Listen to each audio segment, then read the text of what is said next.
नमः शिवाय। आज की हमारी व्रत कथा है दुबड़ी सप्तमी या दुबड़ी सातवें की व्रत कथा। यह व्रत भाद्रपद मास की शुक्ल पक्ष की सप्तमी को मनाया जाता है, जिसे हम हमारी ग्रामीण भाषा में दुबड़ी सातें भी कहते हैं। तो इसकी कहानी सुनते हैं। एक साहूकार के 7 बेटे थे। जब वह अपने बेटे की शादी करता तो बेटा मर जाता। इस प्रकार उसके 7 में से 6 बेटे मृत्यु को प्राप्त हो चुके थे। एक दिन छोटे बेटे के विवाह की बात चली, शादी पक्की हो गई। इस लड़के की बुआ शादी में शामिल होने के लिए आ रही थी। रास्ते में उसे एक बुढ़िया मिली। बुढ़िया ने उससे पूछा, तुम कहाँ जा रही हो? तो बुआ ने बताया कि मैं अपने भतीजे के विवाह में जा रही हूँ, परंतु मेरे 6 भतीजे विवाह होते ही मर गए थे। यह 7वां है। यह सुनकर बुढ़िया बोली, वह तो घर से निकलते ही मर जाएगा। अगर बच गया तो रास्ते में एक पेड़ के नीचे दबकर मर जाएगा। अगर वहां से बच गया तो ससुराल में दरवाजा गिरने से दबकर मर जाएगा। अगर वहां से बच गया तो 7वें भावर पर सर्प के काटने से मर जाएगा। यह सुनकर बुआ बोली, माँ बचने का कोई उपाय है? तब बुढ़िया बोली, है परंतु कठिन है। सुन, तुम लड़के को पीछे के रास्ते से निकालना, पेड़ के नीचे लड़के को मत बैठने देना, ससुराल में भी पीछे के दरवाजे से लेकर जाना। भावरों के समय कच्चे करवे में कच्चा दूध और गर्म लकड़ी लेकर बैठ जाना। जब भावर पड़े तो उसे डसने के लिए सांप आएगा, तो सर्प के गले को गर्म लकड़ी से दाग देना। बाद में सांपन आएगी और सांप को मांगेगी, तब तुम अपने 6 भतीजों को मांग लेना, वह उन्हें जीवित कर देगी।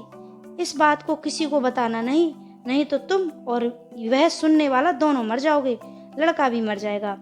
बुआ घर पर आ गई। जब बारात जाने लगी तो बुआ अपने भतीजे को पीछे के दरवाजे से निकाल कर ले गई, तो घर का मुख्य दरवाजा गिर गया। बारात के साथ बुआ भी जाने की जिद करने लगी। सबने मना कर दिया, परंतु वह नहीं मानी। रास्ते में बारात एक पेड़ के नीचे रुकने लगी तो बुआ ने अपने भतीजे को धूप में ही बैठाया। दूल्हे के बैठते ही पेड़ गिर गया। सब बाराती बुआ की प्रशंसा करने लगे। बारात वहां से लड़की के यहाँ पहुंची तो वहां भी बारात पीछे के दरवाजे से ले जाने के लिए बुआ ने कहा। बुआ की बात मान ली गई। पीछे के दरवाजे से जैसे ही वर अंदर घुसा तो घर का मुख्य दरवाजा गिर गया। जब भावरें पड़ने लगी तो बुआ ने एक कच्चे करवे में कच्चा दूध मंगवाया और भट्टी में से एक गर्म लकड़ी मंगाकर अपने पास रख ली। जब 7वीं भावर पड़ने लगी तो सर्प आया।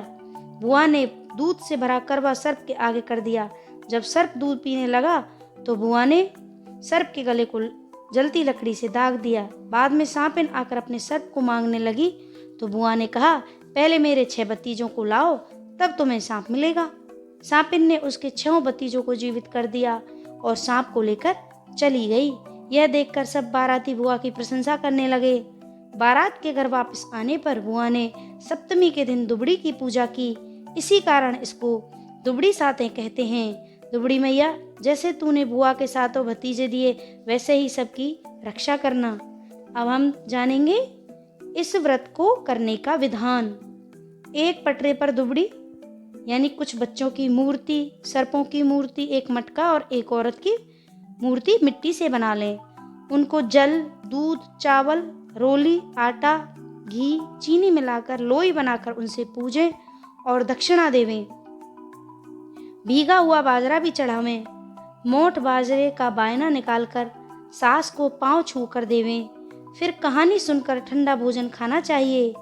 यदि किसी की पुत्री का विवाह उसी वर्ष हुआ हो तो उसका भी उजमन कराना चाहिए।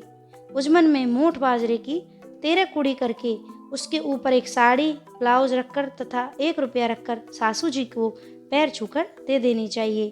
तो ये है दुबड़ी सप्तमी की व्रत कथा और उसके पूजन विधान और उसकी उजमन की या उद्यापन की पद्धति। श्री हरि विष्णु। ओम नमः शिवाय।